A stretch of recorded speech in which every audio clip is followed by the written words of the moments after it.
You have it.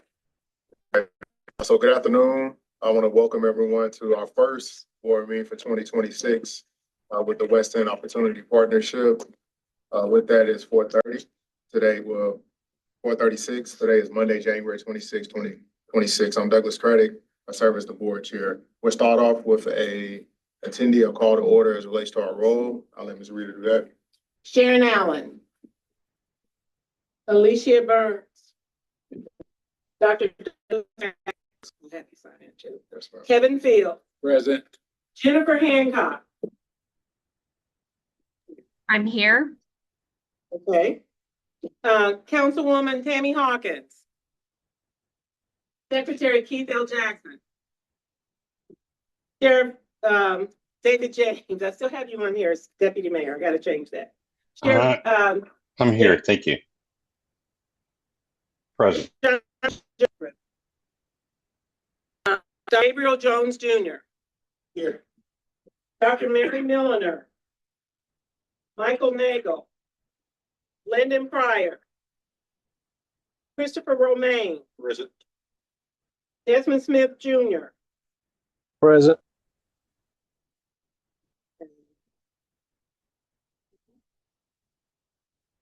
Kevin Smith. Reverend David Snow. William Summers. Gary Williams. Secretary Jeff Noel. Jeff O'Brien. That's the roll call. Do we have quorum? And we do have quorum. Sure. Thank you, sir.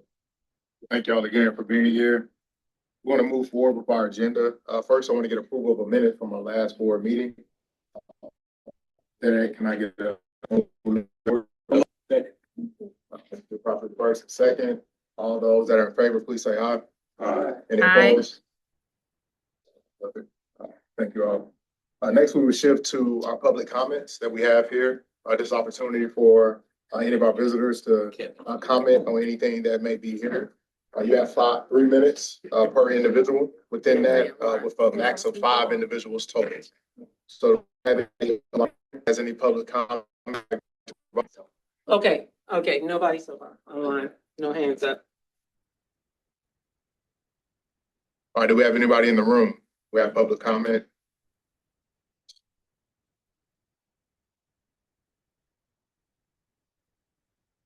All right, if not, we'll continue to move forward. We'll now shift to our interim president for any words. No specific comments. Not much business. So let's just move on. All right, so due to the large nature of the business that we have to take care of, we want to shift our agenda just a bit and start with the finance committee.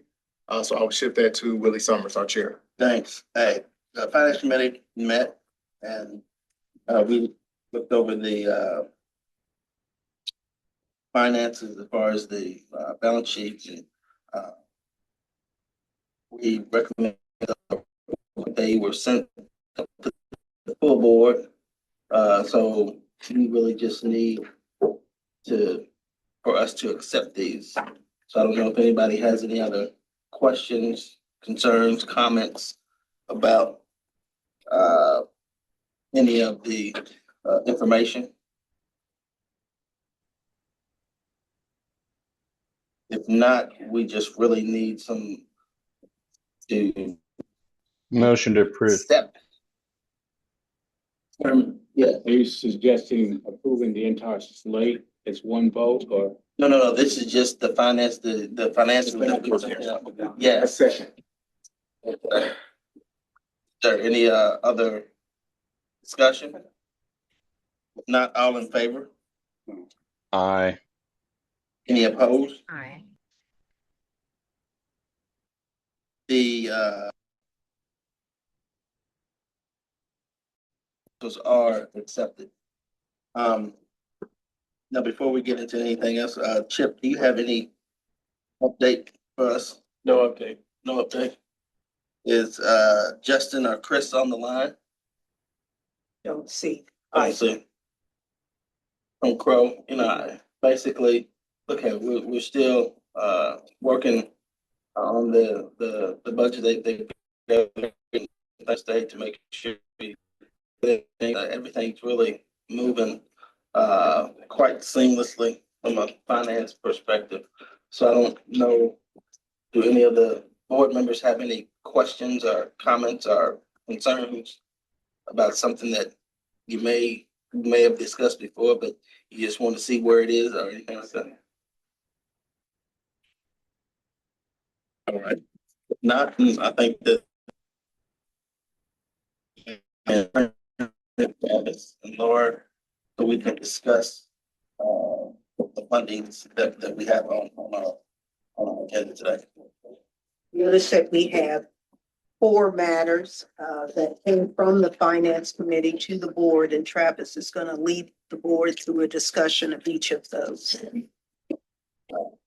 Thank you very much. First, we're going to share with you share my screen here.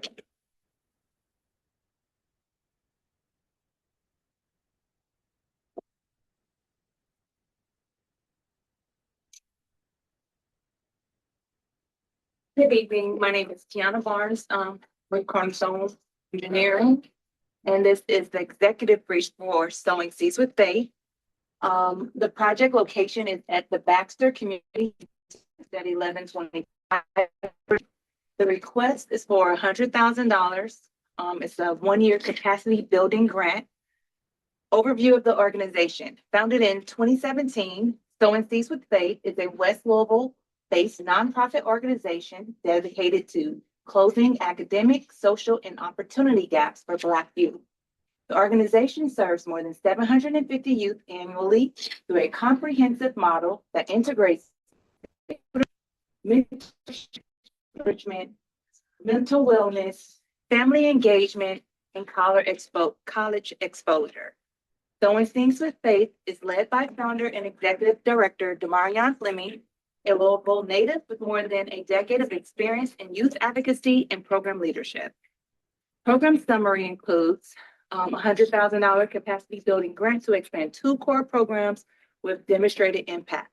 Those programs are enrichment programs for approximately 180 to 200 students, supported by stipends for JCPS teachers, college interns, and enrichment professionals to deliver academic instruction and full-day programs. The second program is HBCU College Tour to continue delivering spring and fall tours, serving approximately 200 students annually with funding participation costs for affordability for families.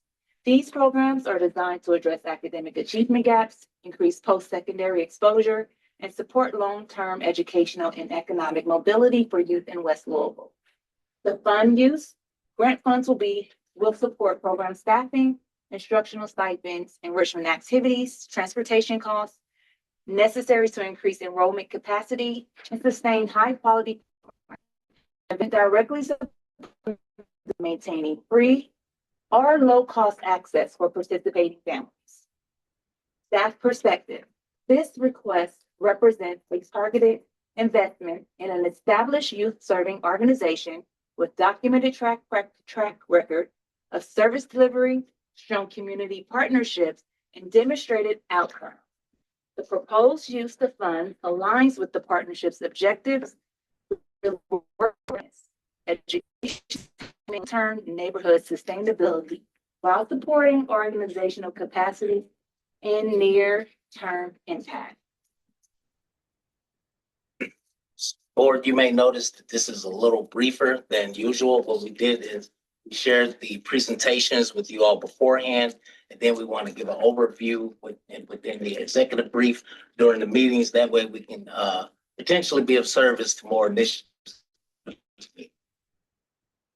Questions? And all of these have come to this full board after they have been vetted by the finance committee, and we have recommended them to come to. Yes.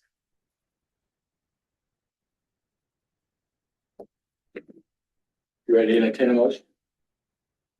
You said the dollar amount. It's at the top. Okay. $100,000. All right.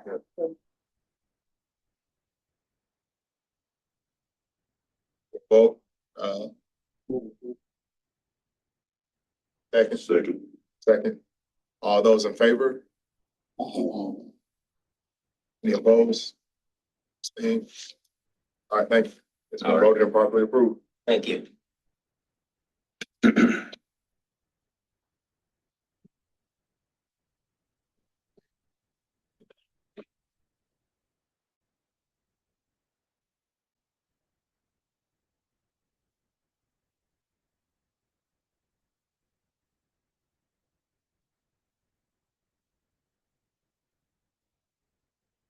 And so we're gonna present a request for Center for Neighborhoods.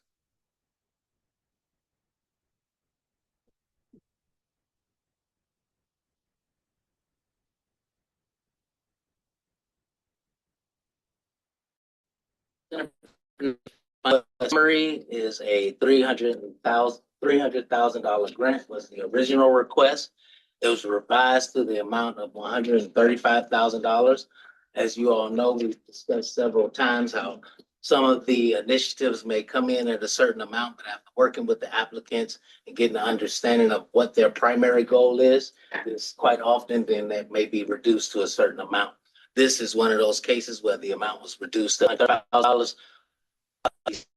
Request support for the Park Hill Algonquin Community of Opportunity Part 3 from leadership to ownership. This phase builds on more than two years of community engagement and leadership development within the Park Hill and Algonquin neighborhoods. The initiative will advance community-driven ownership through acquisition and activation of a 0.95 acre parcel at 1120 West Hill Street.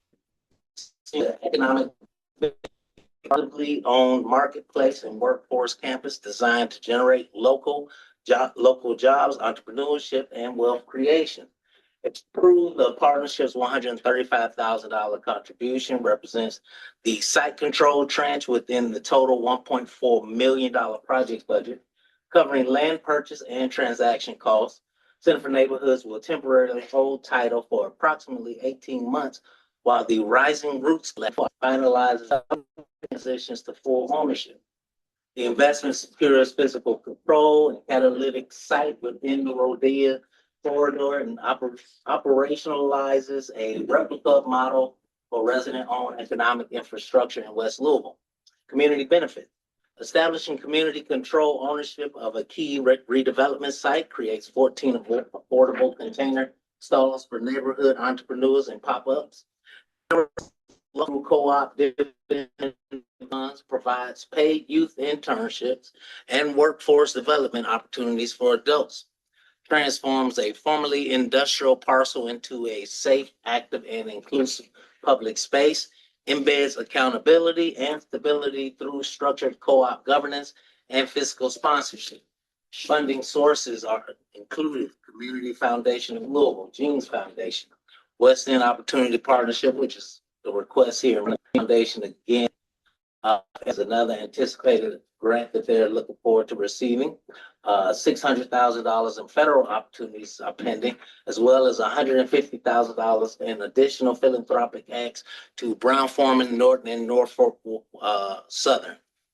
The timeline of this project, phase one, of course, started in August. Site acquisition is when they start talking to the owners of the land to acquire a LOI that they entered in. The co-op plan also started in 2025. Phase 3 will be from this month until April 2026, which will begin tenant recruitment, early activation, and site improvements. Phase 4 will be full activation, community events, and economic village operation. 5-year stewardship, 2025 through 2030. Center for Neighborhood holds title during startup, ensuring taxes, insurance, and maintenance is covered. To Rising Roots. If the co-op is not organized or declines title or is not fully operational, ownership reverts to the partnership, which for the $135,000 investment.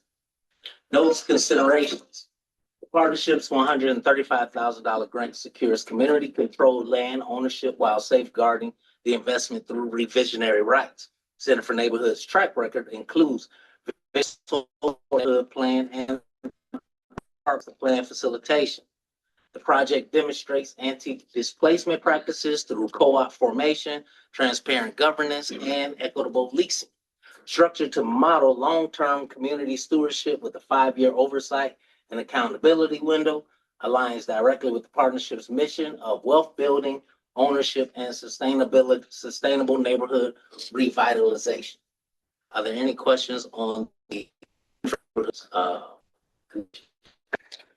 again, this will be for the purchase of the land alone. Yes, sir. I really don't know anything about the Center for Neighborhoods. Is there a little bit more background on it?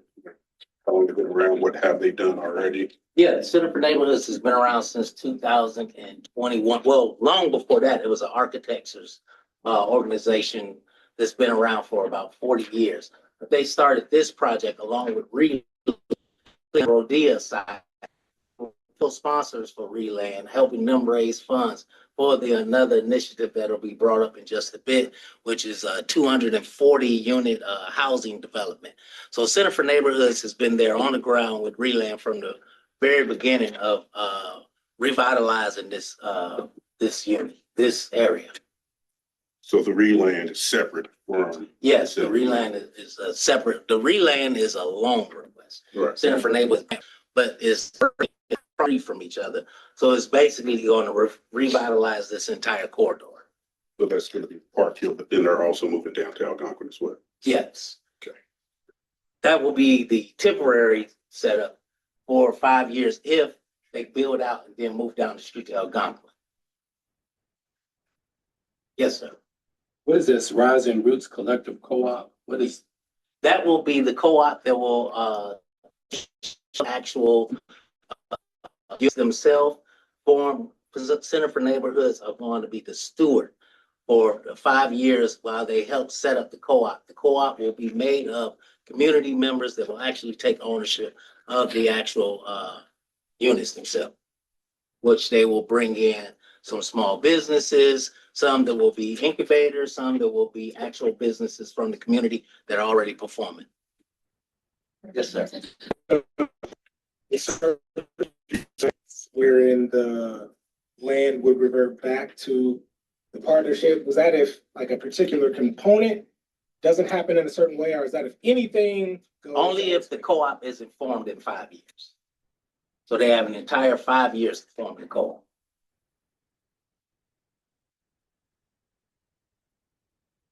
Yes, sir. On the funding sources, the listing, so in some might anticipate, the top two there, that since they're in previous fiscal years, have those dollars been materialized? Yes, they have, and they're actually been putting into activation with some of their activities now. Okay, and being that you've got the list there, it suggests that the 135,000 that's being requested from the partnership is part of a larger strategic plan. A $1.4 million plan, yes. Picture 135 would do against the big picture for that particular plan. It seems like it's a bigger plan than what's being presented. Yeah, well, the bigger plan itself is the entire co-op, is the units that will be there. Those are temporary container units that are meant for incubators and to bring shops into. The entire project budget is $1.4 million. The $135,000 is of the land. Yes. Mhm. You have a question online as well, Yes. Sheriff James. Thank you. I just wanted to say that the Center for Neighborhoods has been around for much longer than that. They have put on community academies for neighborhoods across the entire county for quite some time, and done neighborhood walks and surveys for the people that live in different neighborhoods throughout the entire community. So I just wanted to make sure that was clear.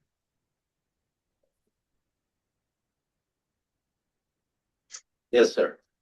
The papers distributed to the finance committee said they were formed in 1970. Right, that's what I referred to earlier. They were under a different name at that time. It was a group of architects that formed the original. Louisville Community Design Center.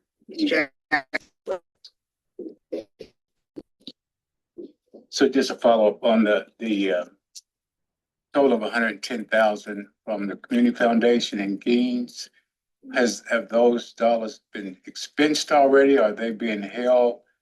Just want to know the status of that. And ask that partly because I see there's another request pending with Gaines, and normally they want to see grantees expense prior year dollars. This is why the activation this month. Because they'll start recruiting, they'll start actually developing the land more, they'll start purchasing the containers. So So those dollars able have to been report to committed. them. They've been obligated for other purposes. Exactly. Okay. Just want to be clear on that. Thank Yes, you. sir.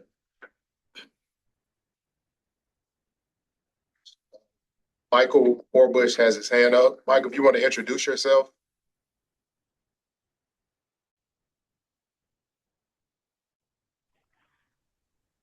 Good evening. Good evening.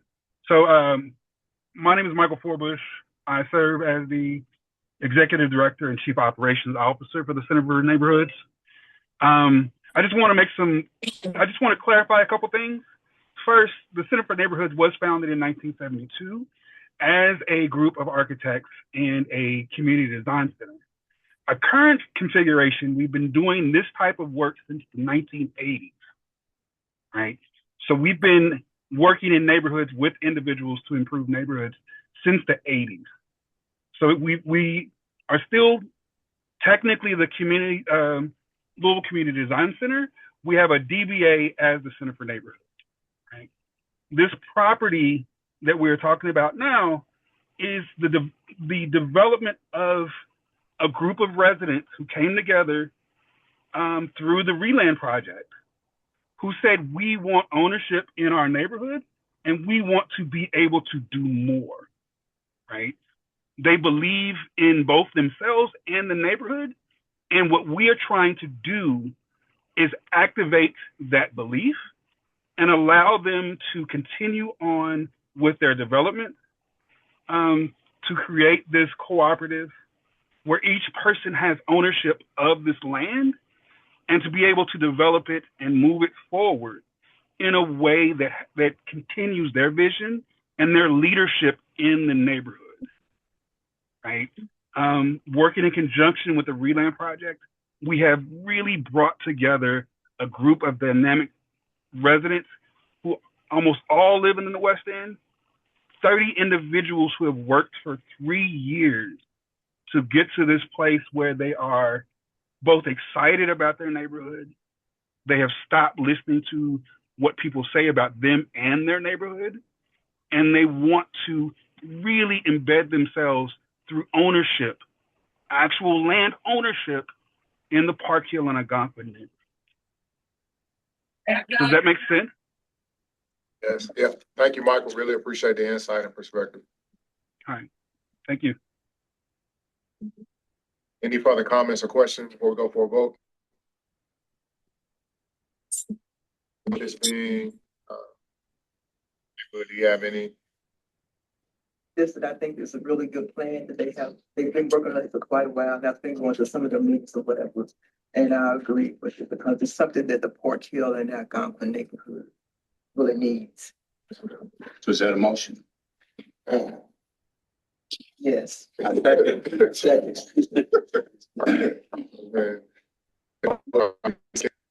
the, any opposed? Abstain? Been approved. Thank you.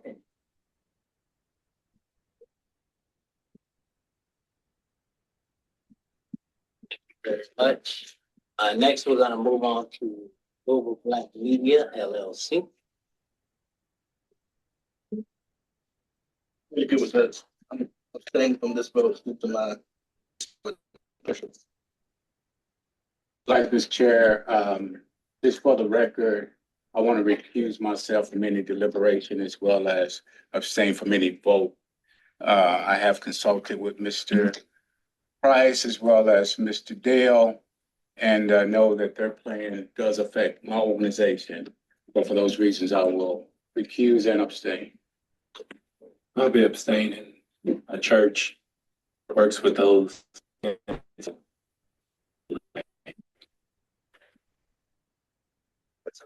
Still good. Cool. All right. Yes, sir. Thank y'all. Very much. The applicant is Louisville Black Media. The principal is Argie Dale, the managing member. The location will be at 1300 West Muhammad Ali. The neighborhood is Russell. Industry is broadcasting, radio, and multimedia. Bank relationships, they have a bank. Louisville Black Media LLC seeks to acquire and expand two historically significant Black-owned radio stations, WLOU and WLLV, preserving Black ownership while strengthening programming, operations, and long-term sustainability. The stations are long-standing cultural anchors within Louisville's African-American community, providing music, faith-based programming, news, and community information. The applicant has executed letter of intent August 1st with the casting company for the acquisition of the station assets and plans to relocate operations to 1300 West Muhammad Ali Boulevard in the Russell neighborhood. Funding request is for $700,000 in the format of a loan. The use of the funds will be solely for the acquisition of the two radio stations along with their FCC licenses. Proposed terms are interest rate of 4%, a term of 80 amortized at that point. Ownership and governance, Louisville Black Media LLC is currently managed and by currently a manager managed LLC and intends to broaden ownership following acquisition while maintaining majority Black ownership. The planned ownership structure is Mr. Argie Dale, Mr. William H. Price, Kevin Bruce, and Dr. Swanee Jett. Dr. Swanee Jett, Mr. Argie Dale will have controlling interest in the organization. A board of directors is planned to provide strategic oversight, financial guidance, and community accountability. Community impact and public benefit. The stations serve as a 30-mile daytime and 25-mile nighttime FCC-approved broadcast radius, reaching Louisville's African-American population and the broader region. Key benefits include preservation of and cultural emergency messaging and community information access, promotion of Black-owned businesses, churches, nonprofits, and institutions, increased visibility of West Louisville voices, talent, and events, community programming, training, mentorship, internship, and partnership with AMP. Growth expansion strategy. Post-acquisition plans include expand programming, new shows, and enhancing listening for digital streaming, social and mobile platforms, live events, concerts, sponsorships, and community partnerships. Diversification of revenue through advertising, live remotes, and syndication. Future phases consist of development of a 16,000 square foot innovative multimedia studio at Louisville Central Community Center there on Muhammad Ali at a $200,000, estimated at $200,000 with projected potential approximately 30. Financial considerations. The applicant has submitted preliminary information outlining current operations and projected revenues, primarily supported by advertising, sponsorship, and programming income.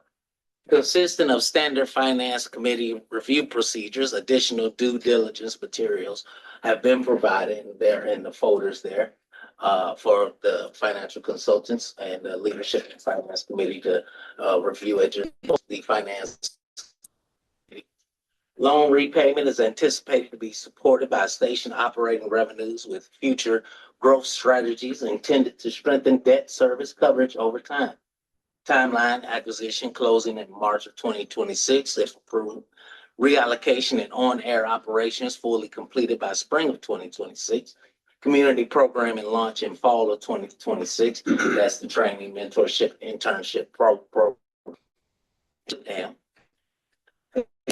Initiatives, January 2027, digital growth, expanding programming, and preparation for innovative multimedia studio development. Summary, Louisville Black Media LLC represents a mission-aligned investment in preserving and strengthening Black-owned media infrastructures in West Louisville. The proposed loan supports acquisition of critical community assets while positioning the organization for long-term sustainability and revenue diversity. subject to standard partnership terms and financial review, of course.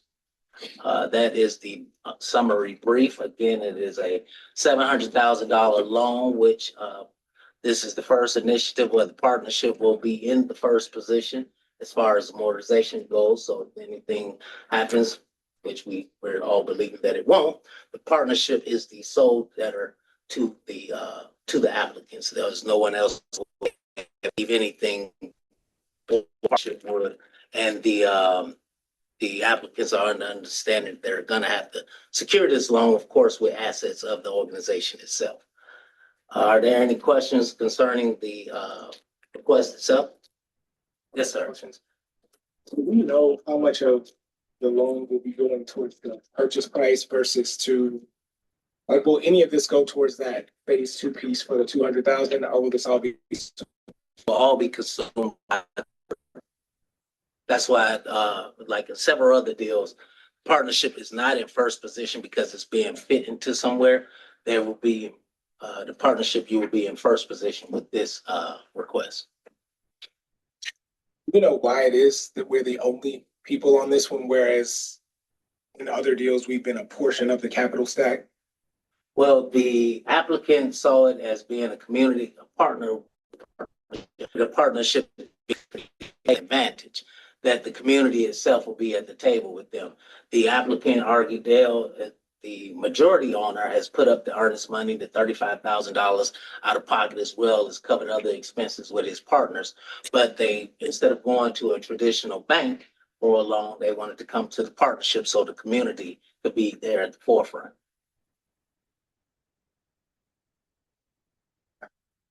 Oh, go right ahead. So let me be answered by people in the, with this being an entirely new ownership group, I guess, so this isn't an industry that I'm familiar with, but I'm wondering what assurances we might have that the revenue projections are going to be transferable to the new ownership group.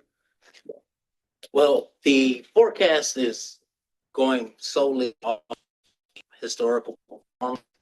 There's no sign thus far that any of the current partnerships that they have in place have expressed that they will be leaving and no longer in business with them.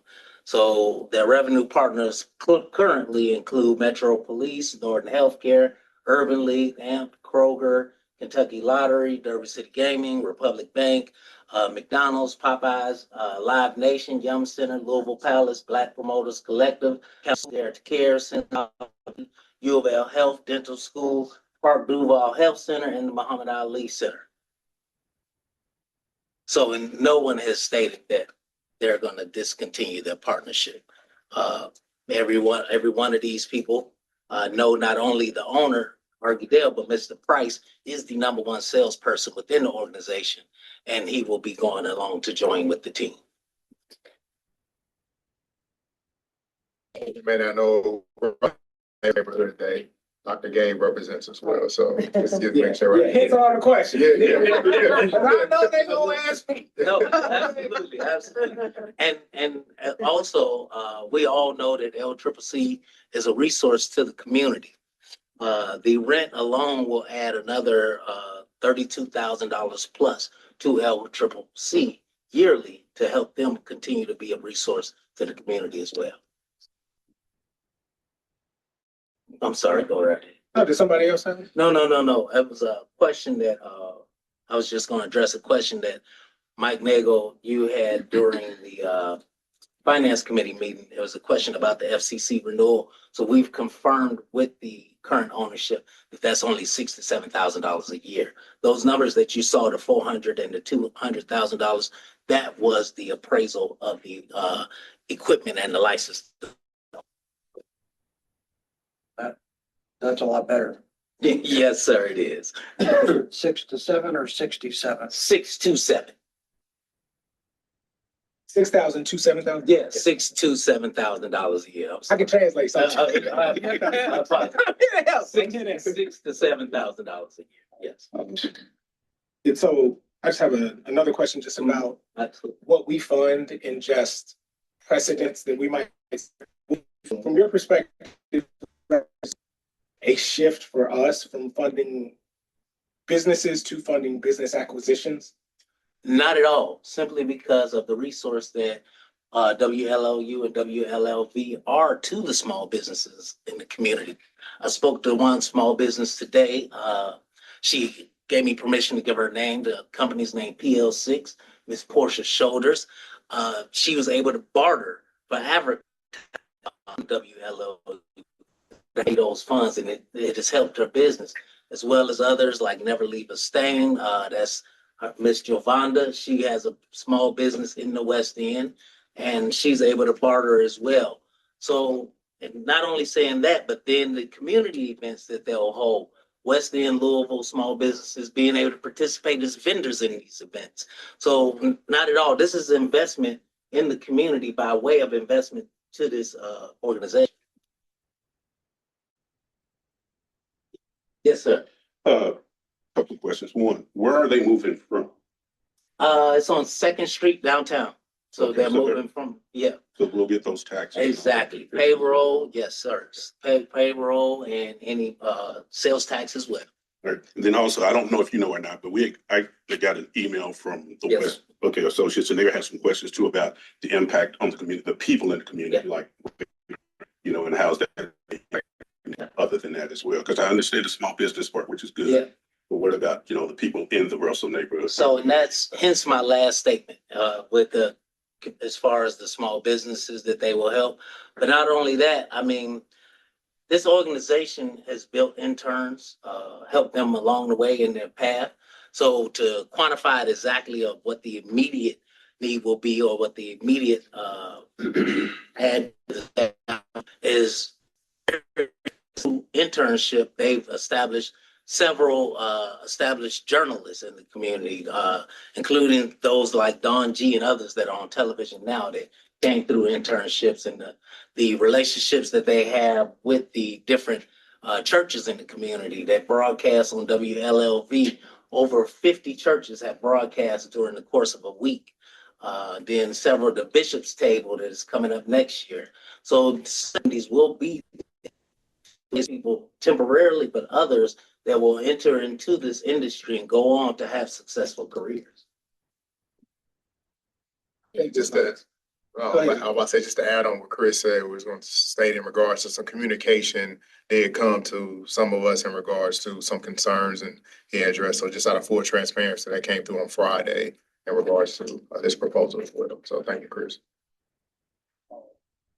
The reason I'm asking this is just because no matter, it's completely independent of who we're funding, independent of who we're funding. But since we are we are the capital stack in this one, this feels like the most risk we've taken to me.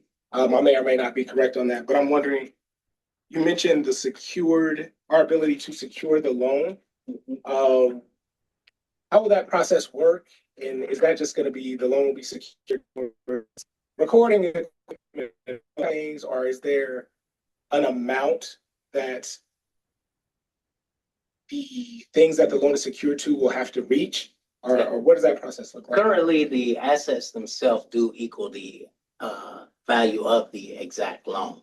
So in terms of risk, as far as betting on an organization, yes. In terms of being secured, it's probably the most secured because, again, so, I mean, yes, there's some risk, just like with any other initiative that comes before this board. However, the security is that if something goes wrong, which we all, again, believe that it won't, the partnership is in first position to receive compensation or be recouped.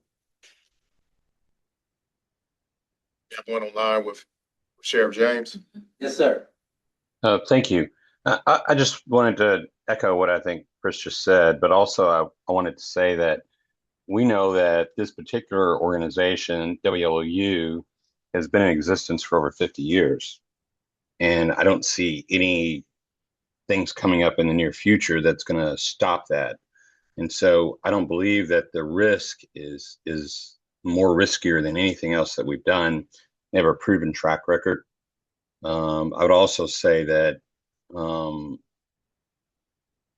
the letter or the email or whatever that was received anonymously. I repeat, anonymously. You have to weigh an anonymous letter versus a letter that someone could set their actual name on. Thank you.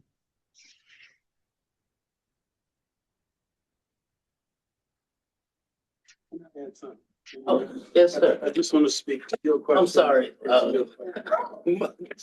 Proceed. With Devon Sorrell, who is the executive director of the Chestnut Street YMCA Black Achievers Program, which meets at. Could you just tell me who you are real quick? Like Kevin Bruce, I'm Okay. part of the Louisville Black Meeting. Okay. All right. And so they meet at Central High School and they also meet at the YMCA.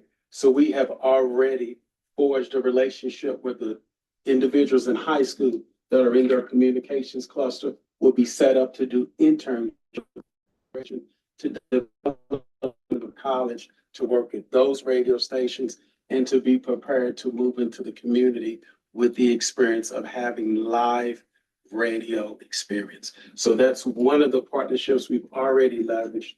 And we're in discussions with some other organizations to leverage their high school students to come in and do the same thing. And of course, Black Achievers comes directly out of your area. One more, but you know, By all means, the sir. 25 to 30 mile radius, is that from the location of the radio station? Yes, it's from the actual antenna. Correct me if I'm wrong, The sir. antenna will The be. tower site. The tower site is your Grinstead Drive and I-64, kind of behind the Girl Scout headquarters back there where it falls off and goes to the interstate. It's like a swampland back there where it's built up and there's a radio. There's broadcast at our site and there's broadcast equipment at the office site. So there's- And that's there's Mr. lots of Kevin equipment. Ryan. That's Mr. Yeah, Davis' Kevin Ryan attorney. with the Okay. attorney for. Yeah. But needless to say, it covers the entirety of the West End. I'm Oh, assuming. absolutely. Oh, perfect. Yes. Okay. Just making sure.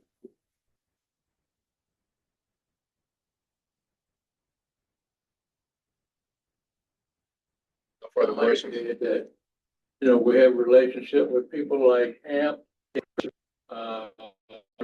since their inception. In fact, you know, I personally gave him money, you know, as a donation when he was launching his business downtown. So we've had a relationship and he's continued to grow. We've talked about, internship. We're planning a partnership with Dave. We work through his various groups that they nurture the intern. There are a lot of people, music it's one of his key points of AMP. And that's what was the original concept for AMP. You know, learning people, young people, how to develop their musical skills. So it's a natural transition and a great partnership that we're looking forward to launching in the near future. And for years, and have been featured on our radio station. So we'll continue that. Young people 17 and up, young people in college, first and second year, and that kind of relationship. So one of the key things about what we do is to develop a relationship in the community. It's our history, and we'll increase. That's kind of one of my questions, the age, where you guys wanted to start at, because I know we got the all black, the younger West End. Don't know exactly what it's called, but a lot of the youth in my neighborhood goes there, so they seem to be on the ball for sure. So, just wondering what the age group was, some 17, around 17, 16, 17, I guess. Their motion to. Oh, Mike has his. Yes, sir. One question, kind of doesn't really have too much to do with this proposal exactly, but I mean, for me, the most exciting portion of this is the development of the studio at LCC. You know, radio is still relevant, but it's still kind of last century. studio, I know out in the East End, there's like podcast studios and people can go, and I know people that have done, their podcasts there. Having facilities like that for people to do things like that, that has, rather than a 30-mile radius, we're talking, the whole, planet. Not in this proposal, but to get there.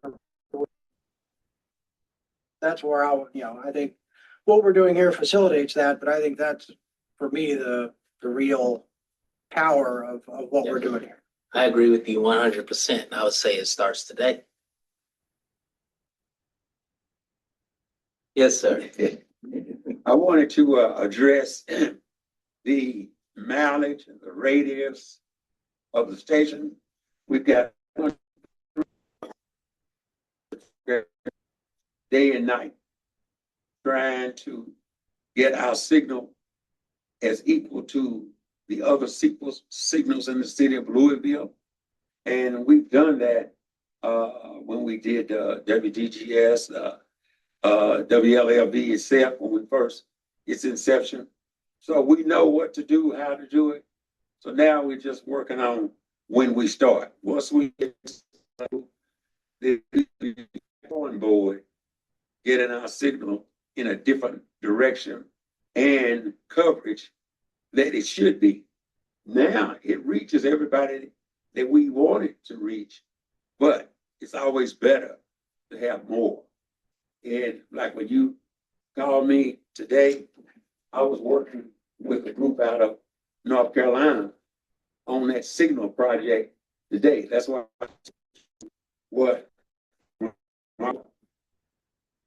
that's when I'll be ready to talk to you.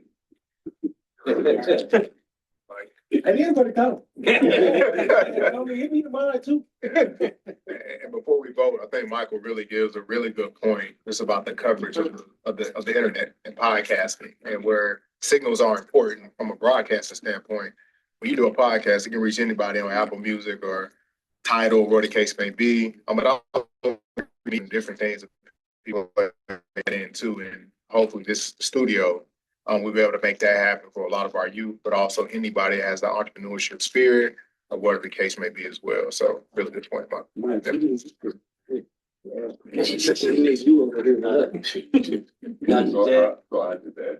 probably the reason I'm included in the project. Yes. Is that I have that creativity, futuristic, and I bring that podcast.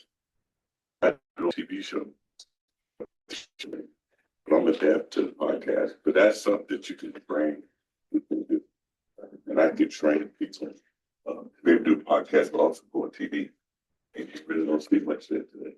Yeah, and that's what I was going to state. I'm sure that's one of the reasons why these two gentlemen are sitting here to expand the dream even further. Get a motion. So that we improve global black media. Question. Second. All in favor? Aye. Opposed? We have those already refused. So we're gonna approve. Thank you. Was that Desmond who second that? Yes, ma'am. Okay, and I noticed the abstentions. Share my screen again. Madam Chair, point of order. Yes, sir. I was just wanting to I'm not there, so I just want to know who abstained. Kevin Fields abstained. William Summers, the fifth thing. David Snarden. And did all three state their reason for abstaining as required by Robert's rules? Yes, sir, they did. They all did state. Okay. Thank you.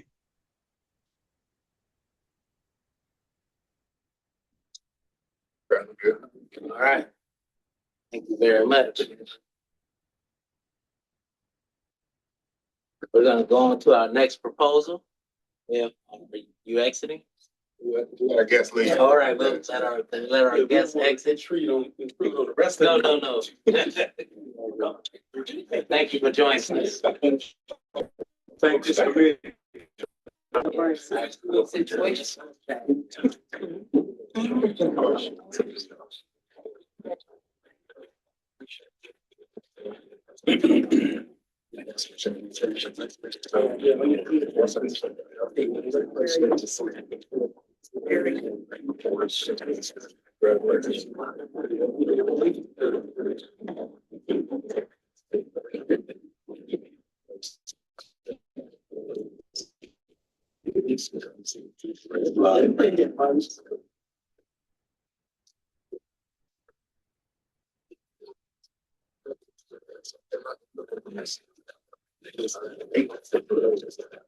Congratulations, guys. Yeah. Drive safe. Thank you. Appreciate it, sir. Thank you. Hey, man.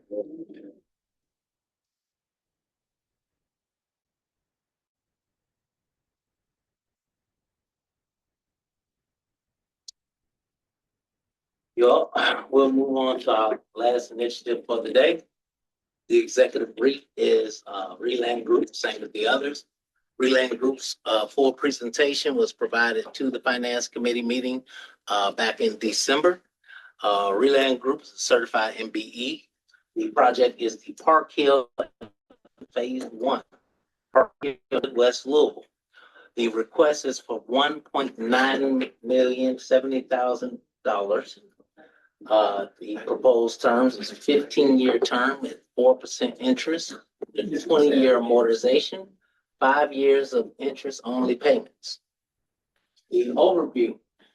Reland Group is a Louisville-based certified minority business enterprise founded in 2019 and headquartered in the Park Hill Organization, specializing in planning and development focused on equitable revitalization, environmental sustainability, and long-term neighborhood stability.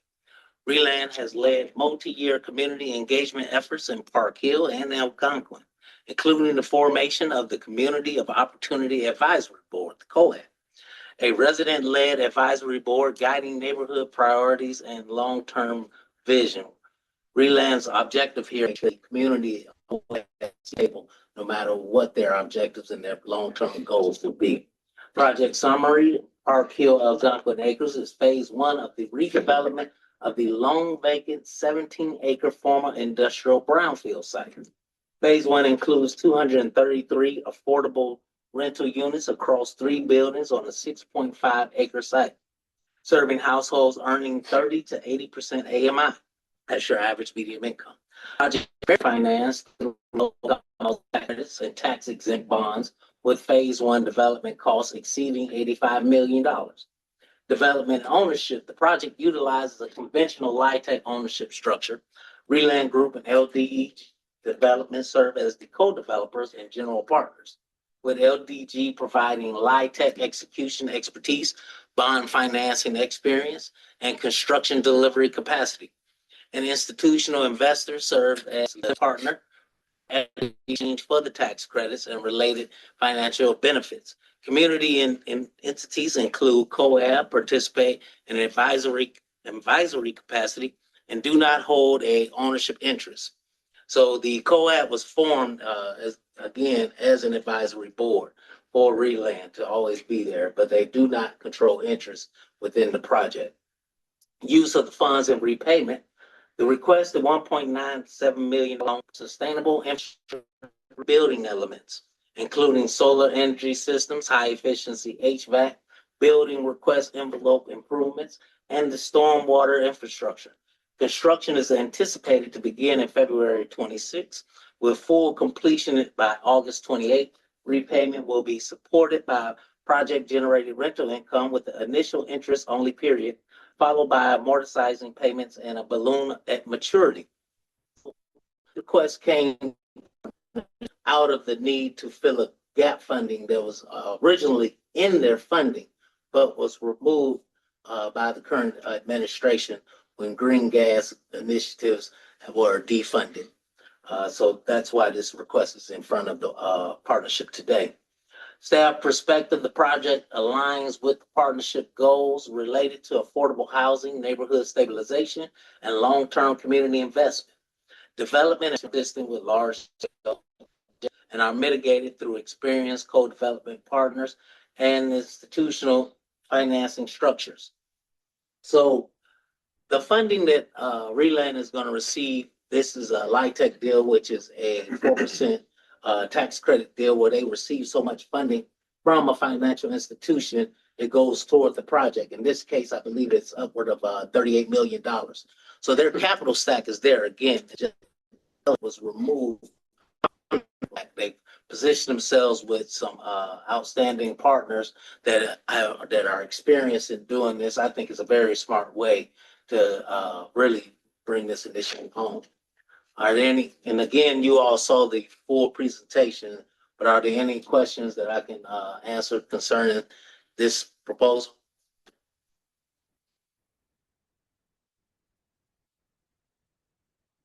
Walk me through the agreement.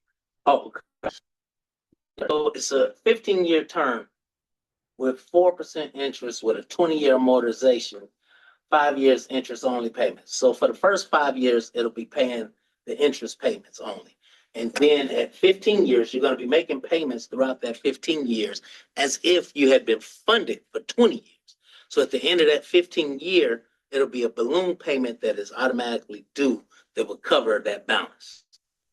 It's a 15 years interest only, and then we'll have 10 years left that we'll be paying at a 20-year amortization. No, at the 15 years, there's a balloon payment due that will pay it all off in the 15 years. 5 years interest only, 10 years of principal and interest Yeah. with a balloon. At the 15th year, exactly. I mean, I'm a banker typically.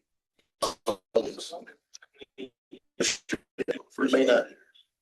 So 15 years. It may not be there. I mean, you know, I mean, if they don't, The dollars. yeah, the dollars may not be there, so you may have to refinance or, you know, realistically, you know what I mean? Yeah. So, I mean, but yes, but so what I'm saying is that after the 15-year period, basically what you will have is like 10 years worth of payments. Balance, yeah. At that time, cash, they'll pay it off, but if not, then They'll actually refinance. yes. Yeah. Still an option.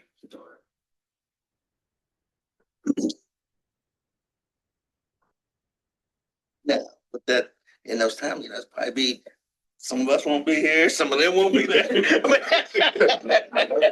I mean, you know, I'm just saying. Building will be there. Yeah, but I hope, yeah, you know, but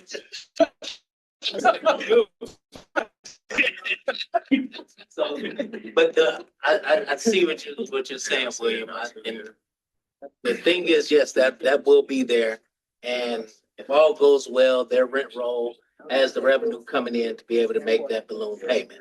If something is needed otherwise, then of course, just like with anything else, there's a certain amount of risk that there may need to be some refinancing done on the back end. Sure.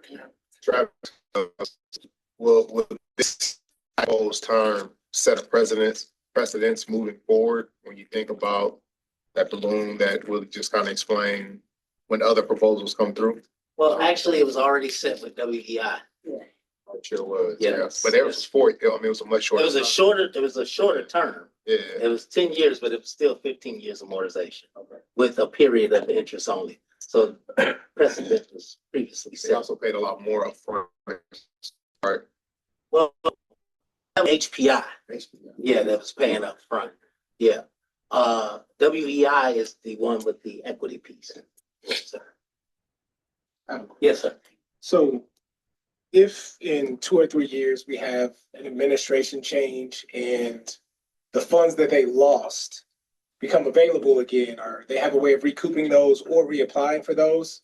That's a good question, Dr. Gabe. I'm not sure they will be eligible.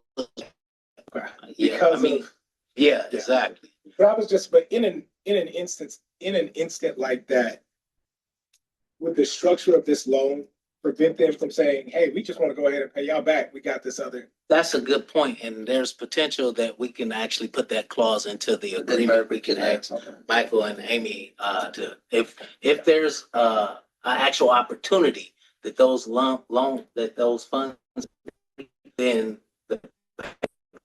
so that's possibly something that we could put in there, of course. Jeff, you have a question? Yeah, I don't You there, know. Jeff? I don't have a question. Yeah, I'm here. Can you all hear me? Yes, sir. Can you hear me? We just saw you. We just saw your hand was up. So. I had a quick question or a quick statement on the term.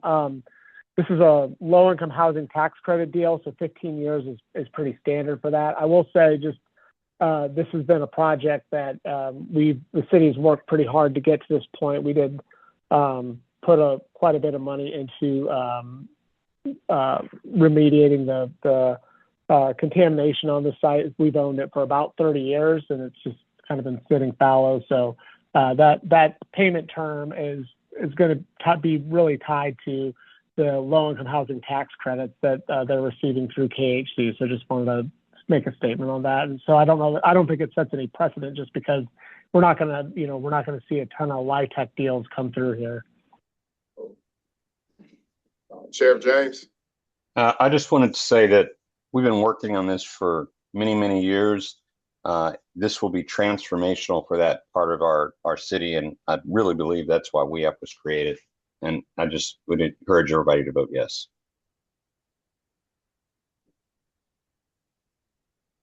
Put a motion on the floor.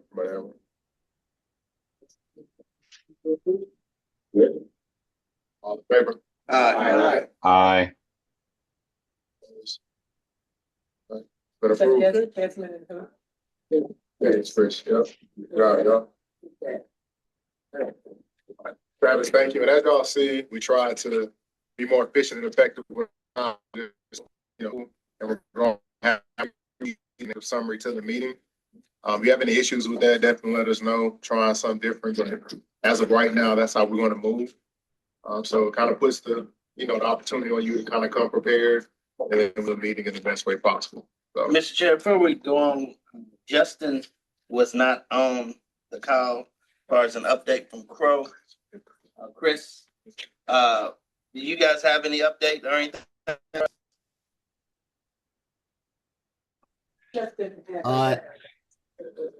Chris should be on this. Sorry, can you guys hear me? Yes. Okay. No, we don't have anything. I apologize I couldn't be on in the beginning. I was at a doctor appointment, but I don't believe we have anything above and beyond what the finance committee is, discussed. I want to make sure. Thank you. No, appreciate it. On future reports, will there be a place we can look to get an understanding of the standing of the different people who will be making payments to us? Like, if we want to know or make sure that everyone's in good standing, or see the extent to which you've been paid back, or see if this person or if this organization is in good standing, is there a way for us to determine that? We talked about that as we as we have organizations help us track these loans. So I mean that there will be something that will be created. It's not as of yet, but it's definitely something that will be created. And we're also going to come.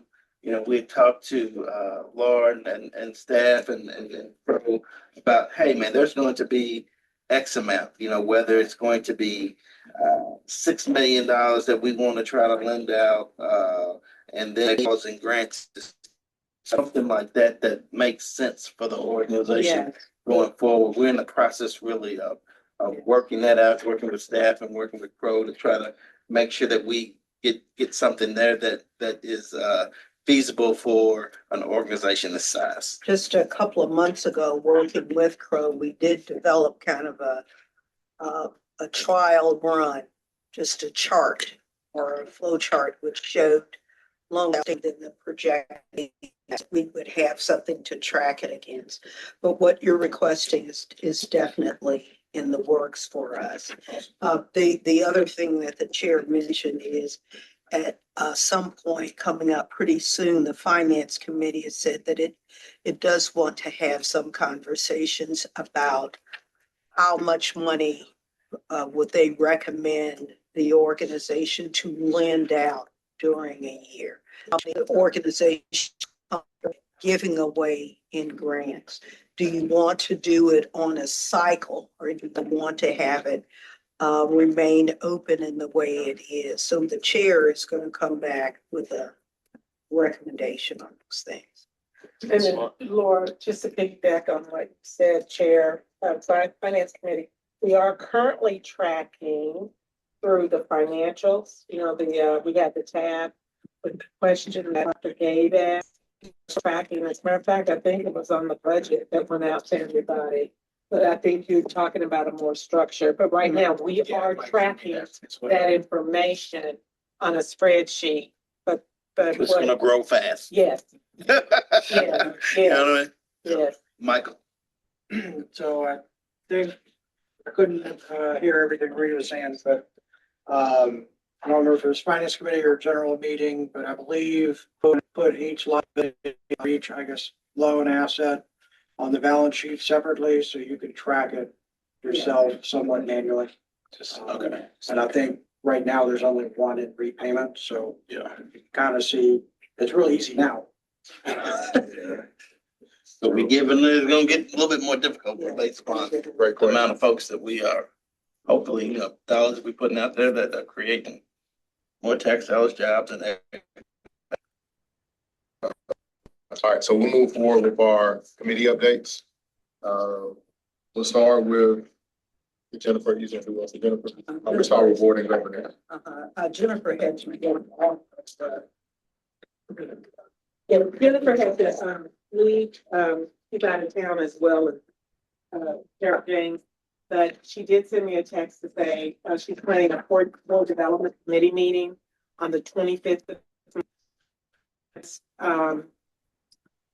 Got the number of people who have responded to our campaign, our media campaign, for interest in board seats and advisory council seats. So just look forward to more information to come for that process that committee will be setting up going forward. And if you're currently a neighborhood rep and you have not responded, whether you're interested in being considered, and I know last time we said, if you will assume it's more structured. I don't want to just assume, Desmond, that, for example, that you might want to, and then you don't, or you do, vice versa. So please let me know if you guys are interested in being considered in the next cycle. Okay, thank you. Next, we'll go to Ms. Darlene and the Community Engagement Committee. Yes, we've been working with two gentlemen, Devontae and Trevor. What we need in our communities or whatever and everything. And Devontae is here tonight. I don't know if he wants to give us another update, but we had a big update in our last meeting.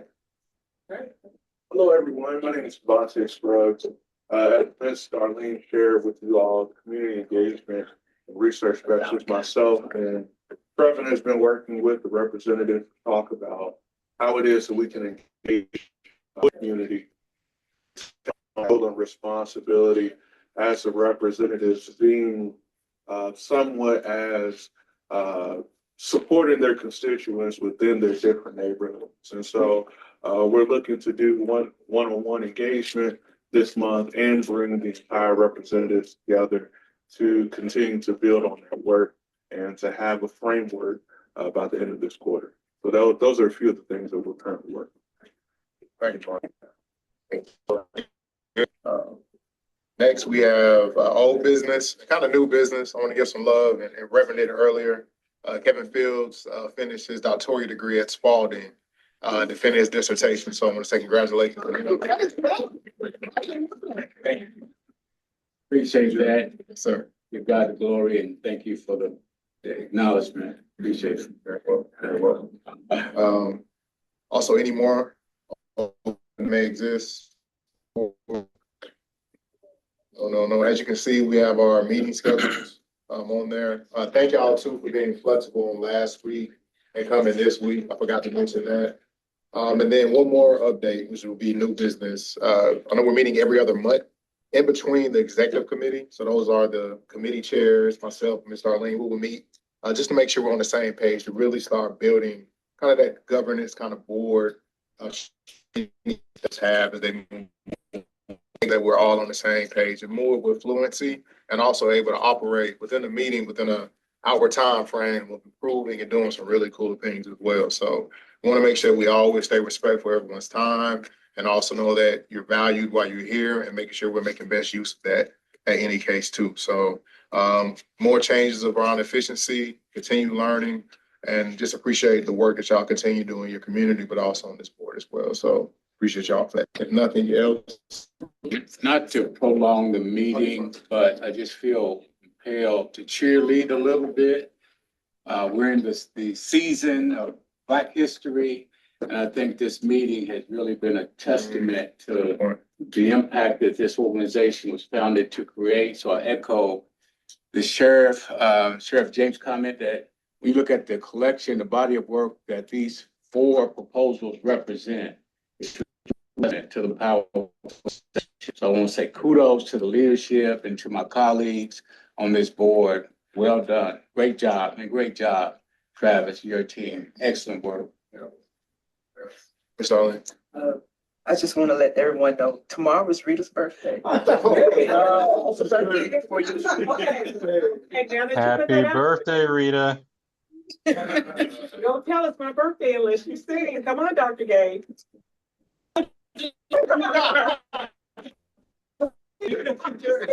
That's a Stevie in my bag. I'll give it to you after. Everybody might not know. We do the random. Happy birthday to you.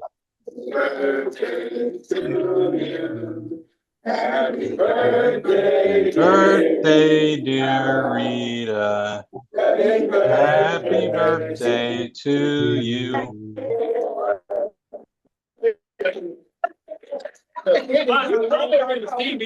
You want to be on the spot? I'll give it to you after.